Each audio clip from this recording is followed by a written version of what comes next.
Hitachi energies இந்த stock இன்னைக்கு ஏன் ஏறி இருக்குன்னா, நேற்று Morgan Stanley composite index MSCI இந்த ஸ்டாக்கை ஆட் பண்ணியிருந்தாங்க. அது ஒரு main reason to rise this stock price.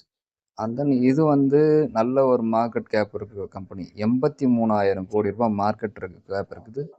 Quarter result டிசம்பரோட இந்த டைமு நல்லாவே பெர்ஃபார்ம் பண்ணிருக்கு. குவார்டர் ரிசல்ட் 247 கோடி ரூபாய் வந்திருக்குது. அது மட்டும் இல்லாமல் இது ஒரு ஹேப் எலக்ட்ரிக் கம்பெனி இருக்குங்க இல்லையா, அதனுடைய சப்சிடரி கம்பெனி தான் இது. ஹேபும் இதுவும் டைப் வச்சு பவர் கிரிட் ப்ராஜெக்ட்லாம் இது நல்லா பண்ணிட்டு இருக்காங்க. ஸோ இந்த கம்பெனி நாளைக்கு இன்ட்ராடேல நல்லா பெர்ஃபார்ம் பண்ணுன்றது என்னுடைய கருத்து. யாரெல்லாம் வாங்கி இன்ட்ராடே பண்ணணுமோ பண்ணிக்கோங்க. மித்மான அட்வைஸ், நான் செபி ரெஜிஸ்டர்ட் இன்வெஸ்ட்மெண்ட் அட்வைஸ் கிடையாது. தேங்க்யூ.